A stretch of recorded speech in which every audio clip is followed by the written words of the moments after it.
तो गाइस आपका स्वागत है मेरे चैनल पर। और आज हम लोग जा रहे हैं बिजनेस स्टडीज़ का इम्पॉर्टेंट टॉपिक्स जानने बुक के हिसाब से। और ये बुक मैंने लिया है पूनम गांधी। ये बुक जिससे पब्लिश हुई है। आप जब भी दुकान पे जाएं तो आप कहें पूनम गांधी की बुक चाहिए बिजनेस स्टडीज़ की, ये बुक ऐसी आएगी और आप इसको ले लें। ये बहुत ही हेल्पफुल बुक है। तो चलिए हम लोग चलते हैं आगे। Part A foundations of business में है गाइस पहला nature and purpose of business है हमारा फर्स्ट चैप्टर है। तो इसमें हम लोग को देखिए मैं बता रहा हूँ, एक सिल्क रूट के बारे में हम लोग को जानना है, एक स्पाइस रूट। इन लोग के बारे में बस आपको पढ़ना है, क्योंकि जो हमारा टर्म फर्स्ट का पेपर है वो सिर्फ MCQ बेस्ड आएगा। तो इसमें बस हम लोग को इसको पढ़ना है, सब्जेक्टिव तो आएगा नहीं। और तो गाइस पेज नंबर 12 पे आता है हमारा ये जो पहला ये सेकंड लाइन में होता है, the civilization like Harappa Mohenjodaro. ये लाइन भी इम्पॉर्टेंट, आप इसको अंडरलाइन कर लें। और फिर इसके बाद आते हैं हम लोग इंजीनियस बैंकिंग सिस्टम पे।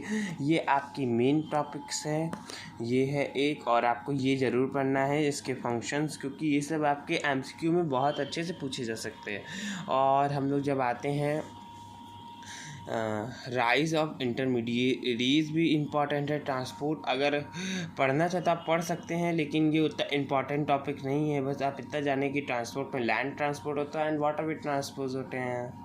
और उसके बाद है यहाँ पे ट्रेडिंग कम्युनिटीज़ इम्पॉर्टेंट टॉपिक्स में होगा। और फिर है मेजर ट्रेड सेंटर्स, ये आपको ज़रूर पढ़ना है, क्योंकि ये सबसे इम्पॉर्टेंट टॉपिक्स है इस पूरे बुक, मतलब इस पूरे चैप्टर की।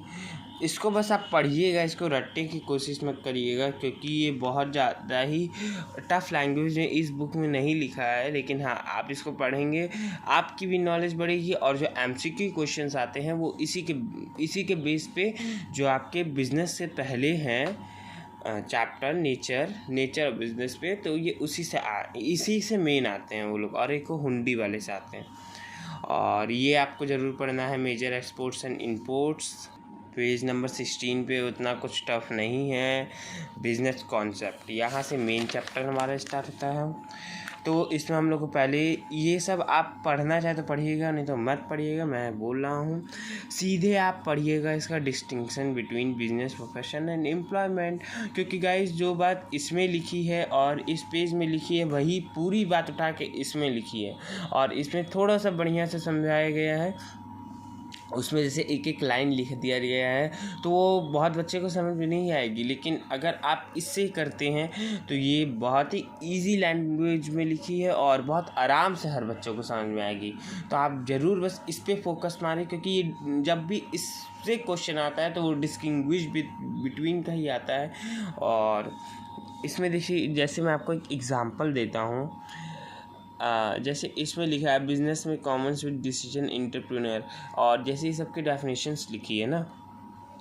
अब आप इसमें जब आएंगे तो इतना business refers to those economic, इसमें थोड़ा लंबा चौड़ा वो चीज़ लिखा है, लेकिन इस पर थोड़ा छोटा रहेगा। हाँ, इसको आप एक बार पढ़ सकते हैं अगर आप पैरे के हिसाब से मतलब आंसर्स बनाना चाहते हैं। अगर डिस्टिंग्विश के हिसाब से बनाना चाहते हैं तो आप इसी को करें। और हाँ, इकोनॉमिक एक्टिविटीज़ में भी पढ़ना तो है आपको, लेकिन आप इस पे भी ध्यान दीजिएगा, बस डिस्टिंग्विश पे, क्योंकि सबसे मेन जो हमारा होता है वो डिस्टिंग्विश ही आता है सबके बीच में। तो आप इसी पे ज़्यादा ध्यान दीजिएगा। और गाइस इसके बाद पेज नंबर 22 पे आते हैं हम लोग। और 22 पे सबसे मेन टॉपिक है हमारा कैरेक्टरिस्टिक्स। अगर आपको लगे कि थोड़ा सा बुक में टफ लिखा है तो आप मेरे यही वाले चैनल पे, जिसपे मैं वीडियो इस पे ही मैंने सब हर एक चैप्टर का BST का नोट्स डाला है, आप जाएं और उस नोट्स से पढ़ें। मैंने उसमें बहुत ही मतलब मेन थिंग लिखा है, मैंने उसमें सब नहीं लिखा है। आपके लिए वो नोट्स बहुत ज़्यादा हेल्पफुल होगा।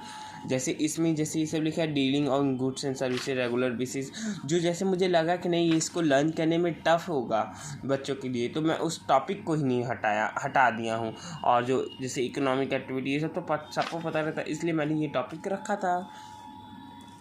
आप ज़रूर जाए मेरे नोट्स पे एक बार चेक कर लें, आपको खुद समझ में आएगा हाँ ये सही कह रहा है। और आपको मैं एक बात बताना चाहता हूँ कि जो हमारे केस स्टडी बेस्ड क्वेश्चंस हैं हर चैप्टर में कम से कम 3-4 क्वेश्चंस हैं, और आप जब लास्ट के पेजेस पे जाएंगे तो वहाँ पे भी क्वेश्चंस है केस स्टडी से।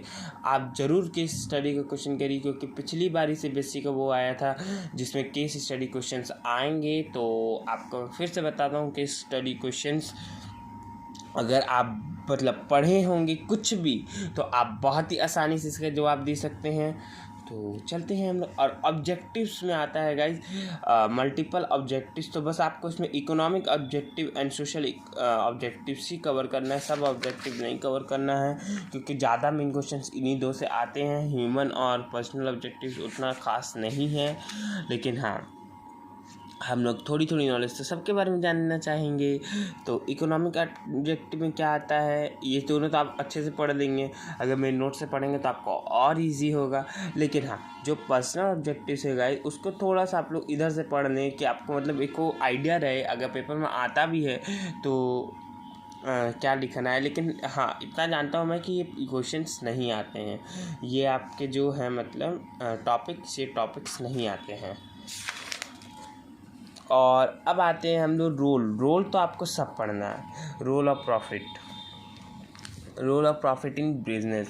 और इससे भी इजी मैंने लिखवाया है अपने नोट्स में, मैं आपको बहुत बार कह रहा हूँ कि आप मेरा एक बार नोट्स पढ़ें तो आपको खुद समझ में आएगा। और देखिए यहाँ भी केस स्टडी क्वेश्चंस हैं, ये है क्लासिफिकेशन ऑफ बिजनेस एक्टिविटीज़। तो इसमें आपको हमेशा याद रखना है इंडस्ट्री तो उतना नहीं आता है, लेकिन हाँ आप याद रखें प्राइमरी इंडस्ट्री में गाइस दो होते हैं, जो होते हैं एक्सट्रैक्टिव एंड जेनेटिक। ये दोनों बहुत ही मेन होते हैं। और आपका जो मैन्युफैक्चरिंग इंडस्ट्रीज़ में आते हैं ये सबसे मेन होते हैं, जो है कंज्यूमर गुड्स, इंडस्ट्रियल गुड्स, ये असेंबली, प्रोसेसिंग, सिंथेटिक, एनालिटिकल। इसी सब पे बेस पे गाइस बनता है हमारा MCQ, क्योंकि सब बच्चे जानते हैं कि प्राइमरी, सेकेंडरी, टर्शरी क्या होता है, लेकिन बहुत बच्चे इस टॉपिक्स को मिस कर जाते हैं और बस मेन टॉपिक्स पढ़ते हैं, जो कि गलत है। इसलिए क्योंकि जब भी क्वेश्चन बनते हैं तो आप जब भी देखेंगे तो एनालिटिकल इंडस्ट्रीज़ पे बनते हैं, जेनेटिक इंडस्ट्री पे बनते हैं, प्लांट से रिलेटेड बनते हैं। तो प्लांट से जो भी रिलेट करता है उसको कहा जाता है जेनेटिक इंडस्ट्री। तो आपको इसके बारे में अच्छे से नॉलेज गेन करना है, और इसको आप हो सके तो बुक से ही पढ़ें, क्योंकि इसमें थोड़ा सा अच्छे से एलोबोरेटेड फॉर्म में लिखा है, इसलिए मैंने अपने नोट्स में भी इसको नहीं कवर किया था। और इसके बाद हम लोग आते हैं कंस्ट्रक्शन इंडस्ट्रीज, ट्रांसपोर्ट्स होते हैं, बैंकिंग सिस्टम, ये सब होते हैं। इसलिए ये भी इतना मेन नहीं है, ये सब जानता है पहले से ही। टर्शरी में भी आप सब जानता है, ट्रांसपोर्ट, बैंकिंग, सर्विस इंडस्ट्री से कहा जाता है, ये भी बहुत इजी है। लेकिन हाँ कॉमर्स में क्या होता है गाइस, कॉमर्स में आपको हर चीज़ पढ़ना है, एक टॉपिक कॉमर्स पढ़ना है, functions of commerce, classification of commerce. तो देखिए क्लासिफिकेशन ट्रेड होता है और एड्स टू ट्रेड होता है, मीन्स ऑक्सिलरीज टू ट्रेड। तो जैसे ये है आपका ट्रेड में तो आपको रिटेल ट्रेड पूरा, और एक्सटर्नल ट्रेड भी बहुत ज़्यादा हार्ड नहीं है, इंटरपोर्ट, एक्सपोर्ट, इंपोर्ट, इंटरपोर्ट तक है बस वो। और जो गाइस हमारा ऑक्सिलरीज टू ट्रेड है, जैसे इसमें लिखा है ना the common auxiliaries of aids to trade, जैसे इसमें बहुत ज़्यादा ही आप देख सकते हैं एलोबोरेटेड फॉर्म में है, ये है ना एलोबोरेटेड फॉर्म में। तो इतना एलोबोरेटेड आपको नहीं पढ़ना है। अगर आप मेरे नोट्स पे जाते हैं तो मैंने उसमें बहुत ही छोटे और बहुत ही मेन थिंग्स से उसे कवर किया है। और देखिए यहाँ भी केस स्टडी है, तो आप इसको ज़्यादा ध्यान मत दें, आप मेरे नोट्स पे चले जाएं एक बार। बिजनेस रिस्क, ये भी इम्पॉर्टेंट टॉपिक है guys, nature of businesses, causes of nature. लेकिन हाँ 80% तक नेचर कभी आज तक के एग्ज़ाम में 80% तक नहीं आया है। मैंने बहुत पेपर्स देखे हैं, लेकिन ज़रूर पूछता है पेपर्स में कि causes, what are the causes of business risk, causes, क्योंकि गाइस ये मेन टॉपिक है। Natural causes, human causes, economic causes, physical causes, 4 causes हैं यहाँ पे। आप इसको थोड़ा थोड़ा पढ़ लें।